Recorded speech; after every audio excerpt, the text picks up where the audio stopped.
2020년도 12월 시험 C 유형 문제예요. 1번 문제 순위 구하는 부분부터 볼게요. 랭크점 EQ 함수로 내립차순 순위를 구하라고 되어 있네요. 그리고 위라는 글자를 덧붙이라고 되어 있고요. 랭크점 EQ 함수 볼게요. 인수 3개죠. 랭크 함수. 첫 번째 인수는 내 순위를 구하고자 하는 값이에요. 그러면 여기서 문제에서는 잔존가 가지고 구하라고 되어 있어요. 그러면 현재 5행이니까 HO3 나의 잔존가가 되겠죠. 프린터에 해당하는 잔존가네요. 얘를 어디에서 순위를 구해요? 잔존가 전체 범위 안에서 순위를 구하죠. 절대참조로 주고요. 내림차순 순위니까 0 주시면 돼요. 생략도 가능하고요. 그리고 위라는 글자를 덧붙여 주시면 되죠. 네, 이렇게 구하시면 순위 구하실 수 있어요. 인수 3개, 첫 번째 인수는 나의 잔존가, 두 번째 인수는 전체 잔존가 범위 절대 참조하고요. 내림차순 순위 0 주시면 되죠. 옵션. 해서 순위를 구하실 수 있습니다. 네, 수식 다시 한번 확인할게요.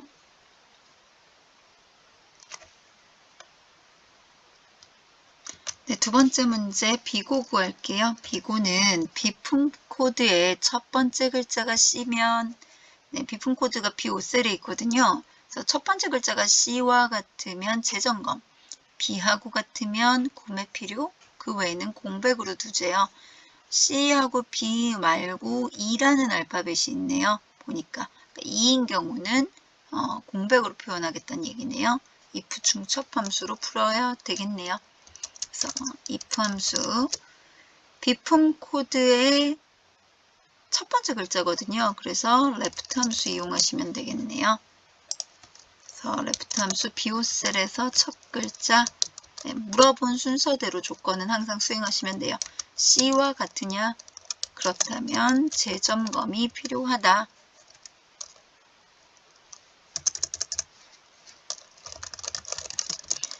네, 그렇지 않은 경우 다시 또 질문을 던져야 되겠죠. C와 같지 않으면 B와 같은지 물어봐야 하니까 다시 한번 앞에 조건 if 함수 다시 수행하셔야 돼요. 그래서 또다시 if로 시작돼서 이번에는 B와 같은지 비교를 해야겠네요. B와 같다면 구매 필요. 네, C도 아니고 B도 아닌 경우 나머지는 다 공백으로 보자는 얘기죠.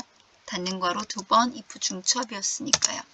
그러면 일단 채우고 한번 확인해 보도록 할게요. 이렇게 채웠거든요. 그러면 보면 얘는 C니까 재점검, B니까 구매 필요, E는 나머지 그렇지도 않다면 해당하니까 공백이 되는 거네요. 2인 경우가. 수식 다시 한번 확인할게요. if 중첩으로 풀어주시면 돼요. 결과값이 2개가 아니라 3가지여서. 그래서 이처럼 결과값이 3개면 if 중첩 2번으로, 결과값이 4개라면 if 3번으로, 결과값이 5개면 if 4번으로 풀어주실 수 있어요. 3번 문제 볼까요? 가구류 보유 수량 합계 sumif 함수 주어져 있네요. 네, sumif 함수 조건이 가구인 경우를 말하는 거죠. 그러니까 비품 종류 중에 가구류를 찾고 싶은 거예요. 그 경우에 뭐의 합계? 보유 수량 범위의 합계를 구하고자 하는 거죠. sumif 함수는 인수 3개, 첫 번째 인수가 조건을 찾는 범위, 두 번째 인수가 조건, 세 번째 인수가 합계를 구할 범위를 주시면 돼요.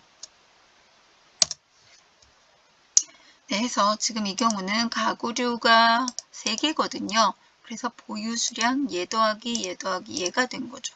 그 값을 구해 준 거예요. 네, 4번 볼까요? 잔존가의 평균을 구하자고 되어 있고요. 라운드 함수랑 디에버리지 함수로 구하라고 되어 있네요. 또 반올림에서 천원 단위로 구하라고 되어 있어요. 그러면 라운드 함수를 제가 먼저 써보면 라운드 함수에 일단 수치 계산은 d-average 함수로 하겠다는 얘기고요. 그랬을 때 결과값을 어떤 단위로? 1000원 단위로 1의 자리, 10의 자리, 100의 자리가 모두 다 0이 돼서 마이너스 3 자리 위치로 주시면 돼요. 그래서 라운드 함수로 1000원 단위까지 구하겠다라고 표현을 한 거고요. 그다음 데이터베이스 함수 전체 범위 중에 B사부터 H12 그 중에 내가 구하고자 하는 건 잔존가의 평균이에요. 그러니까 H4라고 클릭하셔도 좋고 7번째 열이라고 7을 쓰셔도 좋고 어떤 조건일 때 비품 종류가 컴퓨터일 때 컴퓨터가 보니까 3개가 나오네요. 그래서 이 3가지 경우에 잔존가의 평균을 구했겠죠. 그래서 보시면 26만 5천 나와집니다. 그래서 1000단위까지 구하고자 했기 때문에 5천까지로 표현이 된 거겠죠. 이렇게.